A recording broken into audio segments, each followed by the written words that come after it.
Come in. Welcome. I'm E.G. Marshall. I'd like to ask you something. What do you consider your most attractive feature? Your hair? Your eyes? Complexion?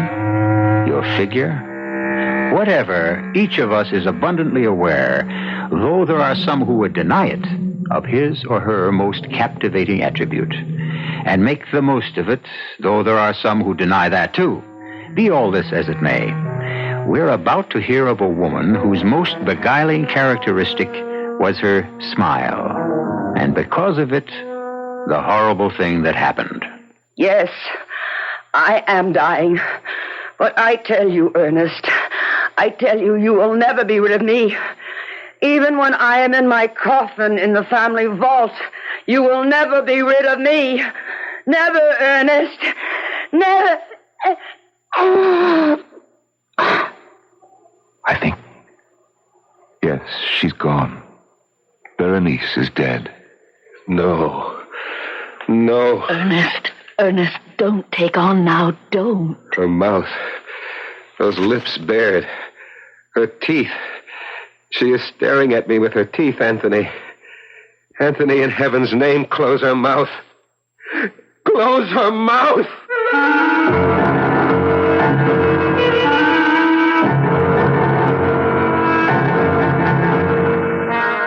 Our mystery drama, Berenice, was adapted from the Edgar Allan Poe classic, especially for the Mystery Theater by George Lothar, and stars Michael Tolan and Norman Rose. It is sponsored in part by Contact, the 12-hour cold capsule, and Anheuser-Busch Incorporated, brewers of Budweiser. I'll be back shortly with Act One.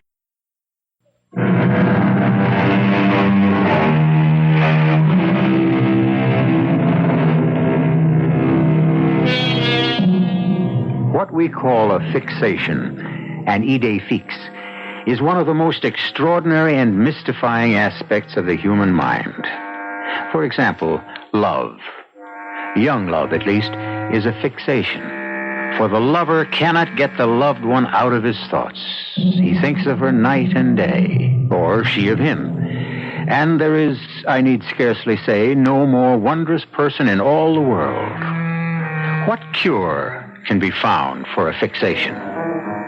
Well, when it comes to love, and I don't mean to sound cynical, I suppose marriage. But when it came to Ernest Montresor and his wife Berenice, well, that's our story. Do not tell me, Anthony, what I must do or must not do. Ernest, please. You are my friend, you are my attorney. You have come here to Mangrove Manor to straighten out whatever legal matters attend Berenice's death, and that is all. Ernest, I didn't mean to offend you. I am not offended. I am irritated. You can sit there and say, Ernest, your wife is dying. Try not to hate her as you do. Let me tell you something, my good friend.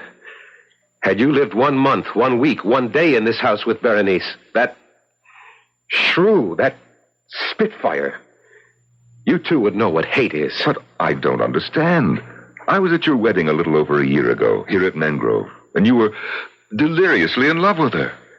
Not her. Her smile. What? I know you'll find it hard to believe, but that is the truth. Oh, there were other qualities that attracted me. Her charm, her gentle manner, her warmth. But these vanished quickly once we were married. I soon learned that her charm was a veneer, her gentle manner a mask that concealed a vicious temper. I am sorry. I didn't want to hate her. For months, I put all feelings of hate from me, the while asking myself how and why I still went on loving her. That's when I realized it was her smile. I still fail to understand. Look at Berenice closely, and you will see that she's really very plain, almost ugly. But one doesn't look closely at first. I didn't, surely, because of her smile, of what her smile was then. She had teeth so even, so white, so perfect, they are as matched pearls. As for her lips, nowhere will you find lips so beautifully modeled, so sensuously inviting, so absolutely enthralling. I remember, yes. But Anthony, soon after our marriage, her smile changed too. The lovely contour of her lips became an ugly sneer. She no longer smiled. She bared her teeth like a vicious animal. But there must have been a reason, something that impelled her to... I'll give you a reason if you must have it. Constance. Berenice's younger sister? Yes. You know she came to live here at Mangrove when her husband died. I settled the estate, yes. Not, I'm afraid, that there was much to settle. He left her penniless. Precisely why she lived here. Berenice began to think... Go no further, Ernest. I am well acquainted with what is termed the eternal triangle. In this case, there was no triangle. Not then. But there is now. Constance is what Berenice pretended to be. Gentle, innocent, loving.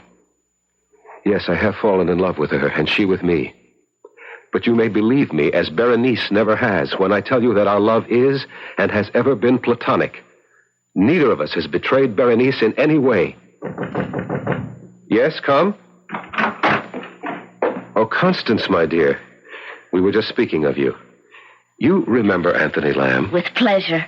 You were such a help and comfort to me when my husband died, Mr. Lamb. I did what I could. You look upset, Constance. Berenice wants to see you, and she's in one of her blackest moods, I'm afraid. Is she ever in any other? Try not to be harsh on her, Ernest. She's dying, you know. I shall try. If you'll excuse us, Anthony. Perhaps I should come along. I have to discuss certain legal matters with Berenice, and it will be best if she knows I'm here. Come, then. But I warn you, my friend, you'll regret every moment spent with her.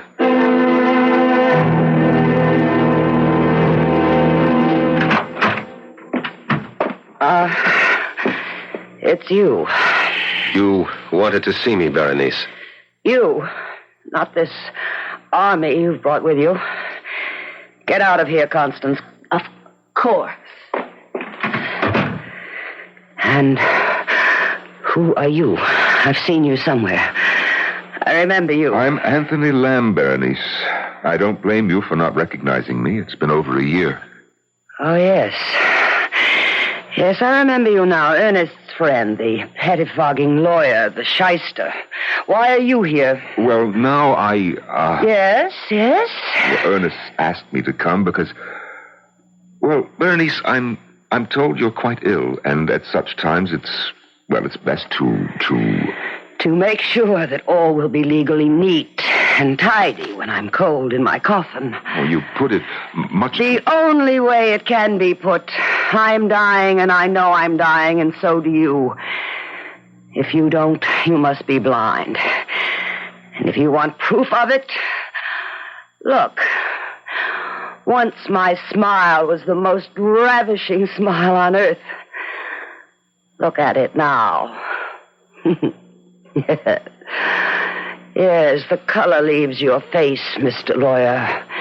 You all but shrink away because it's no longer the beautiful smile of the living Berenice, but the ghastly grin of the Berenice who'll soon be cold in death. Stop it.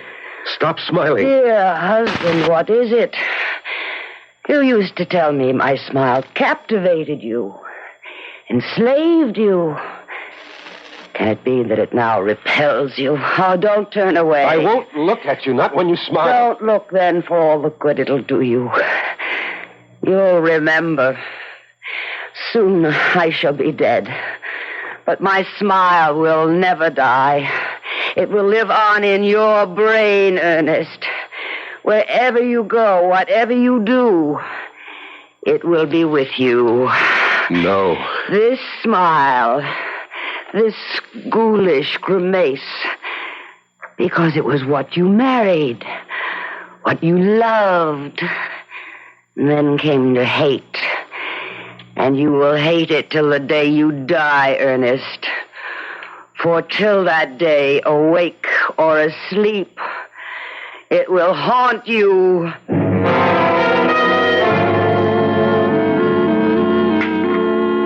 Would you care for more of the shrimp, Mr. Lamb? Well, thank you, no, Constance. Oh, and do call me Anthony, won't you? It'll make me feel so much younger. If you wish. Ernest, won't you eat? You haven't touched a morsel. Not hungry. But you must keep up your strength. If you're not careful, you'll be having nightmares again. Nightmares, Ernest? The most horrible you can imagine. Berenice has all but ruined my health. Ruined it. Hush now, we mustn't talk that way. What other way is there? No more wine, Ernest. Another glass can do no harm. No more, dear. For my sake. For your sake, anything. Anything except to lie about my true feelings. You, Constance, you have lived in this house for nearly a year. You know the hell she has made of my life. You know that I could not mourn her passing. And what is more, you know that I love only you. Ernest, it is not the proper time. I know, but Now, you are overwrought. It is not you speaking, but your nerves. Listen to me. Constance. My sister lies upstairs dying. Whatever you think of her, in these last days of her life, though we cannot in truth love her, we can, in all dignity and honor, try at least not to hate her. You must try, Ernest. You must. Yes. And with your help, I shall. But you will not succeed. Berenice. How did you get here out of bed? I rang my bell, but no one came. I called, but you did not answer. We didn't hear. And so I found the strength, what strength remains, to come down and tell you I am about to die. No. When death is near, you know it. Full well you know it. I have little time left now. Perhaps only minutes. A glass of wine. Of course.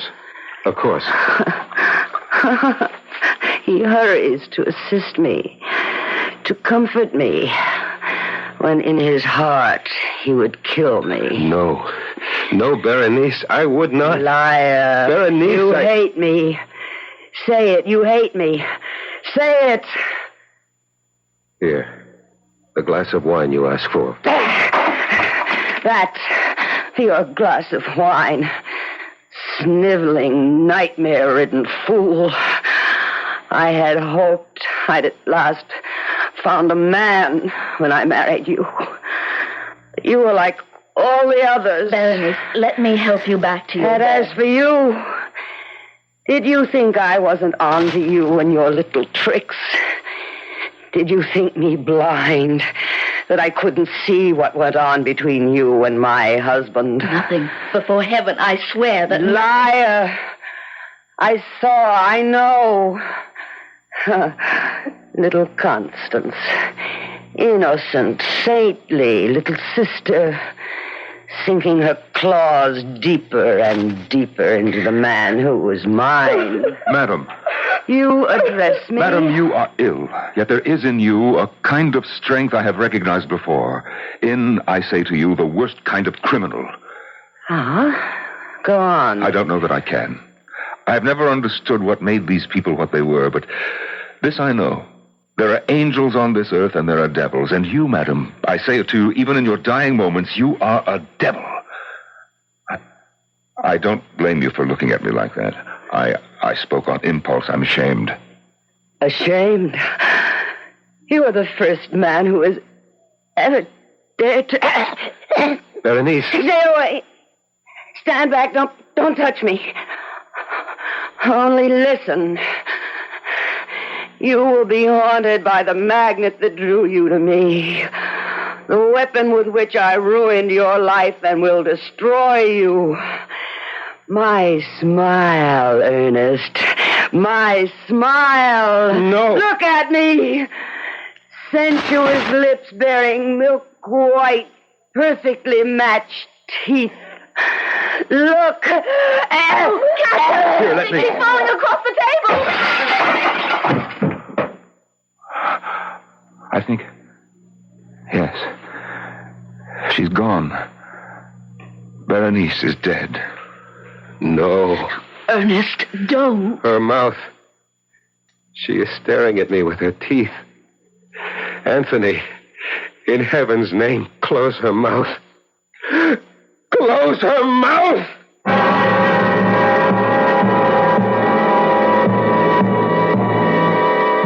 I said at the outset, you'll recall, that because of Berenice's smile, a horrible thing happened. What has just happened in the dining room of Mangrove Manor is indeed horrible, but nowhere near as horrible as that which is about to take place. I will return shortly with Act 2.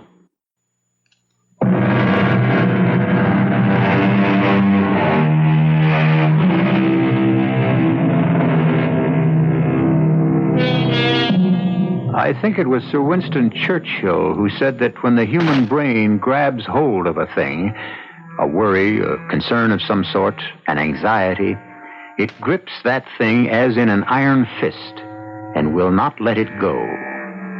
Clearly, then, this is what has happened to Ernest Montresor, who, even while she was alive, could not get his wife's sneering smile out of his head.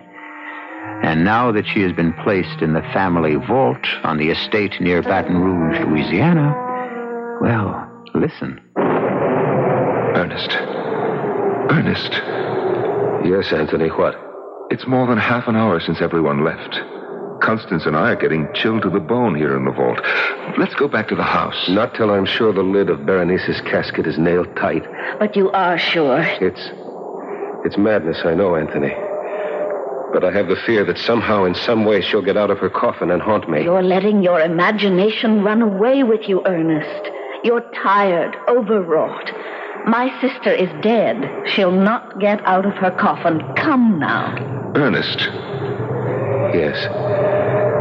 Let us return to the house.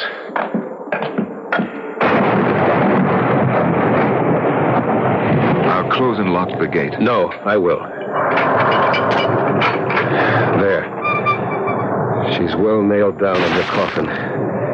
Well locked in, too. Yes. Now let's... No, wait. Good Lord, man, what now? I must make sure the lock is strong. Sound and strong. Now, Ernest, dear, that's enough. Don't tell me what is enough. Don't... Ernest. Dearest, what is it?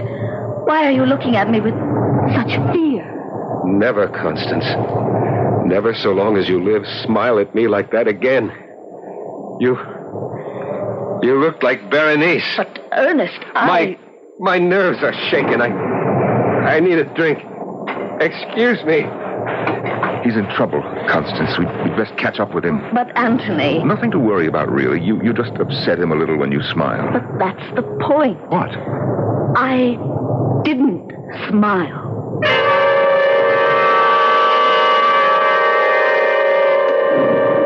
Will you take another brandy, Anthony? Thank you, no, Constance. As they say, one is as good as more. I wish Ernest thought so. Yes, he is drinking a bit too much, though he doesn't show it. His nerves burn up the spirits quickly. I have never seen him in such a nervous condition, never so exhausted. Let's hope he's having a good, deep, restful sleep. Speaking of what is good for Ernest, I hope you'll be able to stay with us a while, Anthony. I should like to, but I have pressing business in Baton Rouge. A few days? It would be such a comfort to Ernest. I'm sure, but the comfort he really needs is what you can give him. Constance, may I speak frankly? Of course. In ordinary circumstances, by which I mean had Ernest and Berenice still loved each other, I'd not suggest anything of this sort, but for all things considered, Constance, I should like to see you marry Ernest as soon as possible. Berenice not yet cold in her grave, and you? I do, yes. Constance, you alone can give him the love and the warmth he so desperately needs. I know, but... Oh, Anthony, whatever she was, Berenice was my sister. How can I, in all conscience, marry her husband within so short a time? It would be an act of indecency. Oh, no, an act of charity and of love. My dear, no immediate decision is needed. Think about it and should... No! What in the name of heaven? It's Ernest! No! Come, quick! No! Ernest, merciful Lord, what is it? Oh, it's you. You, good friend, and Constance. Then it was a dream. What was, my dearest? I dreamed that I was awake, that I'd awakened from a sound sleep. It was all so real. I heard the storm outside and saw lightning brighten the room and thought, oh, good, I did manage to sleep and get some rest, and now I've awakened and... Yes, and? And then I saw it, hanging in the darkness of the room, burning bright in the black pitch of night. Saw it. Gently, my darling, gently now. Saw what? Her smile. Berenice's smile, her disembodied smile, nothing else. It hung suspended in the dark before my eyes, the lips drawn back, the teeth shining in the blackness. Oh, Ernest. Ernest. And then her teeth. Those terrifying white, even teeth parted as she began to laugh. The most hideous laugh I have heard in all my life. Her mouth, her bodiless mouth, as it laughed, it started coming closer to me. Closer. And I screamed. Anthony, what's to be done? We must fetch the doctor, and at once.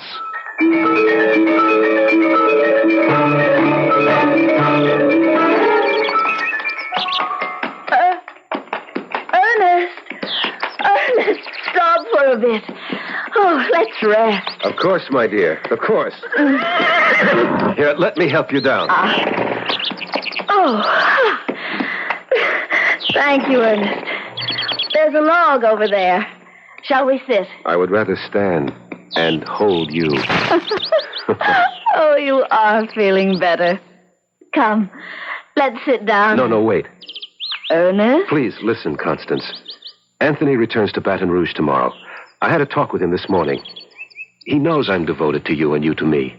He urged, not that I needed urging, that I ask you to marry me. Ernest, Do say yes, Constance. I beg you. Say you'll marry me. That's exactly what I was going to say once you gave me the chance. You will? You'll marry me? Oh, I will. Oh, I will. Constance. Oh, Constance. Let's hurry back and tell Anthony. Yes, that dear good friend of yours will be relieved to know, I'm sure. Here, I'll give you a hand up. There. Oh, Ernest, my horse. Oh! Ernest, he's running away with me.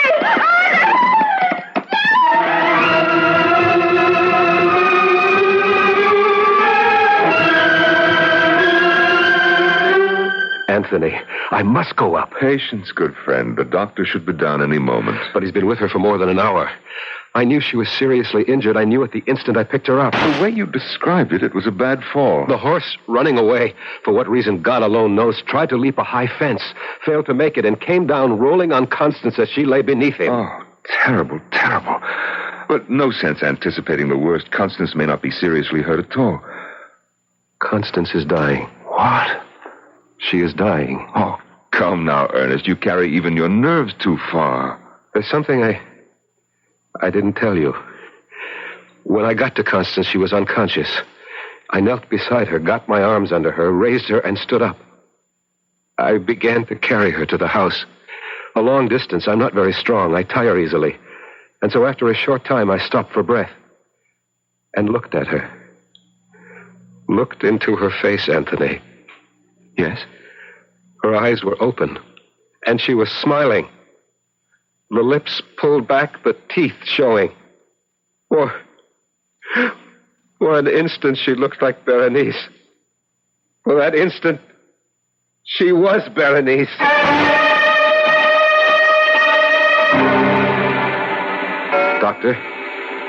Doctor, is she? Don't bother him now, Ernest.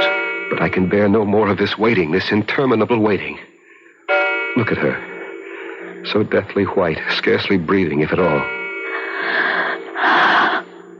Ernest? She called my name. Oh, Constance. Oh, my own dear Constance. Hush now. When I am gone... No, you must not go. You cannot leave me. You cannot. When I am gone, I say, no longer with you. Remember that it will be only on this earth I am not with you.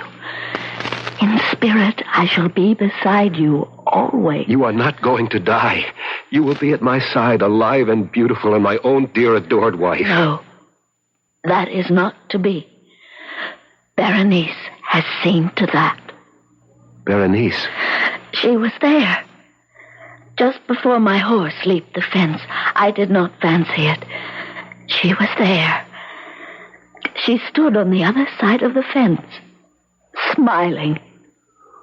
Oh, God in heaven. And I knew, in the second that I saw her, the second before the horse crashed, I knew that she is a tormented soul, a soul that cannot rest until she has forgiven the sins she committed on earth, the sin she committed against you. There is no forgiveness for what she did. There is.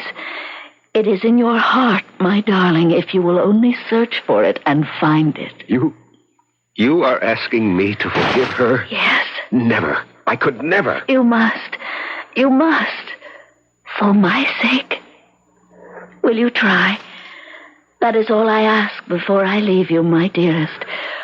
Will you try? I will try. And I, in another world, will love you for it more than I have ever loved you in this. Kiss me. Oh, no. No, not if by saying that you tell me the time is near. Not if you tell me that. Yes. Oh, yes. Constance? Constance? I'm sorry, Ernest. She's gone. Oh, no. Leave him to me, Doctor. You have other matters to handle. Come, Ernest. Sit down. Here in this chair. Sit and I'll pour you a brandy. Dead. Dead. Dead. I know how you feel, but you mustn't go to pieces. Think of what she said, that she will be with you, at your side always. What good is that if I cannot see her, touch her? What is he doing, the doctor? What must be done? Closing her eyes, straightening her limbs, placing her hands in repose. When he is finished, I shall sit with her, Anthony. Of course. And not leave her side till we take her to the vault. What's that? What? Listen. Someone laughing. No one is laughing, huh? Berenice. It is Berenice. She is laughing from the vault. From the vault. You doubt me? Here. I throw wide the window. You hear? You hear? I hear nothing. Laughing in triumph. Vicious triumph, because once again she shattered my heart. Laugh, damn you, laugh! But I shall have done with you yet! I shall! Oh! Doctor, quickly. He's fainted dead away.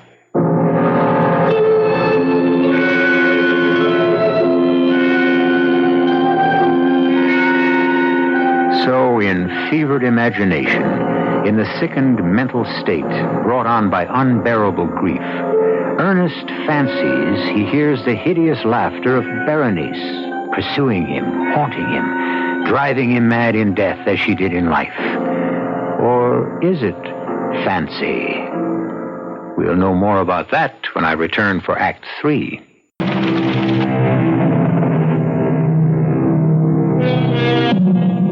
Scarcely has the breath of life fled the body of his beloved Constance than Ernest Montresor hears, or thinks he hears, the triumphant laughter of his dead wife, Berenice. Even though Ernest's friend and attorney Anthony Lamb did not hear the laughter, can we say the laughter echoed only in Ernest's imagination? If it comes to that, who can say that imagination is not reality? Be that as it may, let us now join Ernest and Anthony in that family vault. It would seem that you're right, Anthony. Berenice must still be in her coffin. The lid is tightly nailed. Of course. But her laughter, so horribly clear. Ernest, there was no laughter. You imagined it. No, I heard it. She murdered Constance. She made the horse run away, fall, and kill her. Oh, Anthony, how can I rid myself of Berenice? Can I get rid of her? She was vile, vicious, clever. Clever. What? Clever. That's it, clever. We look at this coffin lid. We see it tightly nailed, and so we think she's still there. Of course she is. No, don't you see? She was clever enough to nail it shut again after she left it. Here, give me that pry iron. You're not going to... I must be sure. I must make absolutely certain she is still in her coffin. Otherwise, I dare not bring Constance here. Ernest. Can't you understand? Constance will lie here in the same vault with Berenice. If Berenice has the power to leave her coffin, what might she not do to the sister she hated as she hated me? You see? You understand? Yes, Ernest. So then... There. Are you satisfied? The body seems not to have moved. She is dead. No doubt about it. Berenice is dead. No question, my friend. You can set your mind at rest. Anthony, would you nail the lid back on? I want to go to Constance. Be with her until we bring her body here.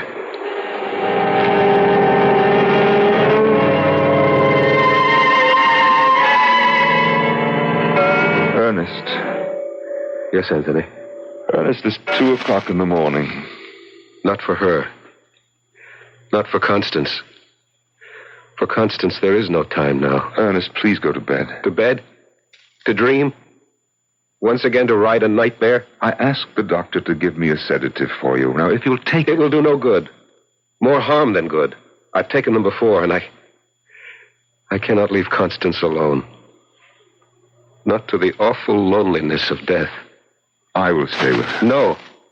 I will. I must. Ernest, hear me now.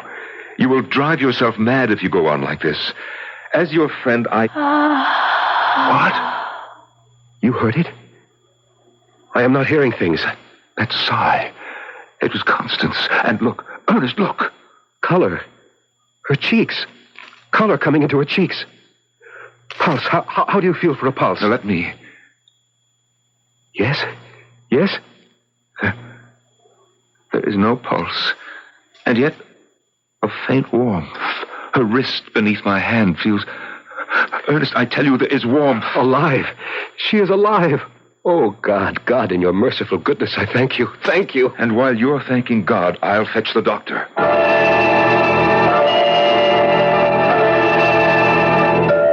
Thank you, Doctor. I'm sorry to have put you through all this trouble. Thank you, and good night. I'm sorry, Ernest. Strange. Very. There was color in her cheeks, warmth in her body. Yet by the time the doctor arrived, the warmth had fled. The color vanished. She was once again a corpse. Anthony, what do you make of it? I cannot say. I don't know. It's one of the most baffling things I've ever seen. But then Mangrove Manor seems alive with strange things. Not so strange if you had lived a year with Berenice. If you had come to know her as the devil she was. I begin to believe you. It's 4 a.m, and I've been up. We both have been since early yesterday. There'll be much to do tomorrow, and both of us must get some rest. No, not I. I will stay with Constance. All right, Ernest, but be sensible. But take that large armchair in the corner and see if you can at least doze for a time. Very well. I'll go to my room for an hour or two of sleep. All right. And Anthony, thank you for all you've done. That's nothing. Nothing.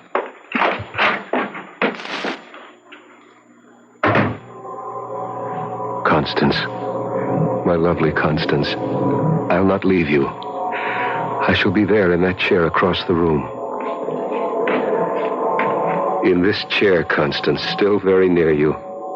Still watching you, waiting with you, through the long silence of death.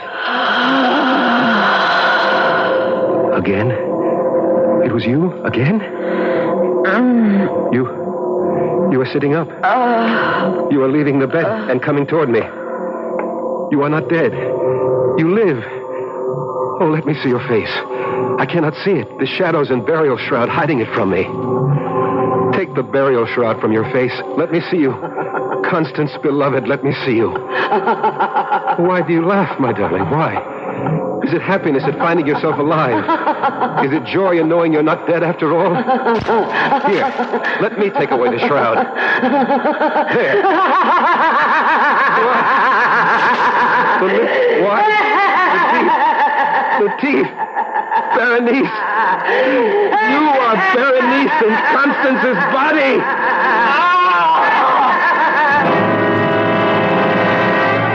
No, Ernest, no, it was not a nightmare. I thought it was. I thought I'd had another horrible dream, that I'd gone to sleep in the chair and dreamed it all. I might have thought so, too, if I'd only found you lying on the floor unconscious. But, my dear friend, I cannot describe my shock. Constance's body was sprawled across yours. Constance's body.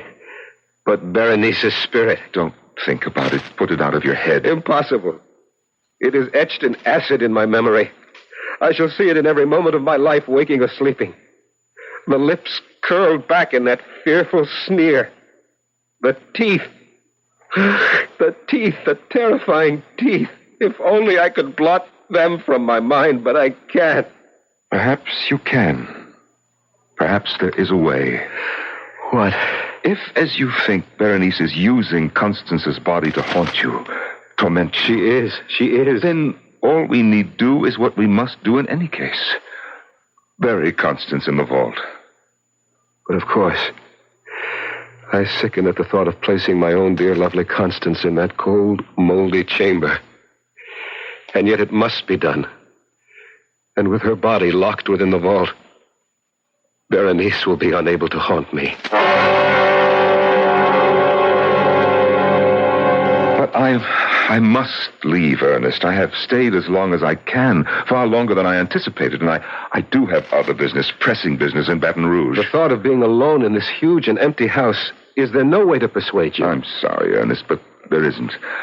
I've done all I can for you. You know I have. Of course I know it. There is no better friend in all the world than you, and I have no right to urge you to stay, none at all. But I am afraid. Afraid to be alone. Afraid. Of all things, it is a madness. Afraid of Berenice's teeth. I suppose it is a form of madness. Berenice is dead and buried. Constance is dead and buried, and so Berenice cannot inhabit her corpse to torture you. She'll find a way. She will not. She will. She lies in that vault out there, and in time her body will rot. But teeth do not. And so long as a tooth remains in her skull... Ernest, it's 10 o'clock. I have a long, hard ride ahead of me tomorrow. I must get to bed, and so must you. We are both very much in need of rest. Rest. So long as I live, there will never again be any rest for me.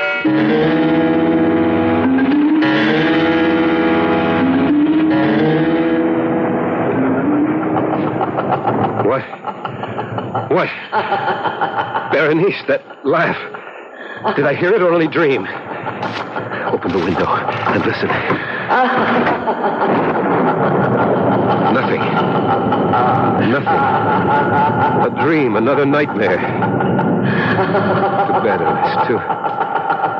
But what is this? I'm wet to the skin. My nightclothes are drenched. My feet caked with mud. Oh, wait, it comes back to me now. The dream. The nightmare. Was it a dream or did I? Anthony! I'm coming. Good Lord, man, what is it now? Come into my room. Yes, but what is it? What's happened? Another of your awful nightmares? Well, I don't know. You don't know if you had a nightmare or you didn't? If it was a dream, then that's what it was. But if it wasn't, if I really did the thing I thought I dreamed, then Anthony, I am mad. What do you mean? I mean that if I really did it, I've done something so horrible it could only be the work of a madman. Ernest, what did you do? I dreamed. Oh, make it a dream. But look at me. My clothes soaked through, my feet muddied. I must have done it. Done what? What? I left my bed and went outside to the tool shed. The tool shed? And found what I was looking for. And then I went to the vault. In this storm you went? Yes, to the vault. I unbolted the gate and went in. And then I pried open Berenice's coffin. Oh, no. Yes. There she lay, moldering in death. But the lips drawn back and the teeth, those white, even, perfect, gruesome teeth, exposed. I stared at them, stared in a horror of fascination. And then taking the instrument I brought with me, I did what had to be done to save my sanity. What did you do? I dare not speak of it, put words to it. Nor can I bear to look. Look? To see, was it Dream or reality? Look at what? When I had done it, I returned here to my room. I placed the instrument on the mantel. In my dream, I placed it there.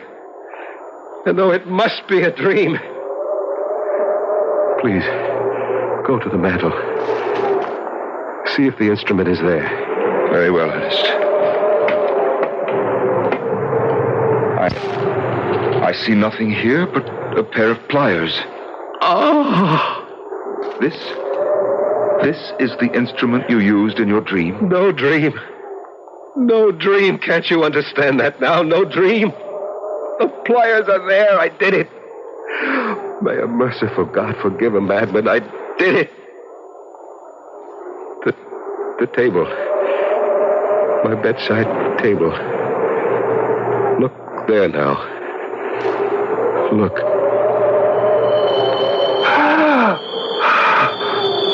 They are there. They are here. On your bedside table. All of them. All of Berenice's teeth.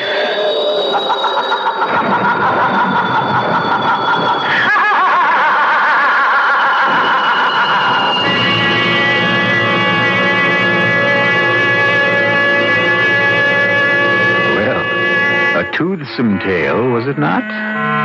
Something to let your imagination chew on? Sorry, couldn't resist that. Seriously, though, this story, as many another, reflects that certain mystery which has puzzled mankind since the first tick of time. Which is the reality of our lives?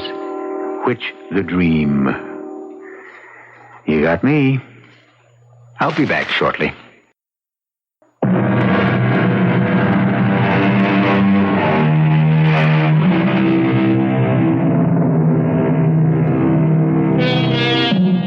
So, once again, we have, you and I, as Will Shakespeare put it, let our imaginary forces work, coupling them with the febrile genius of Edgar Allan Poe, bringing to this strange tale our own vivid and viable fancy.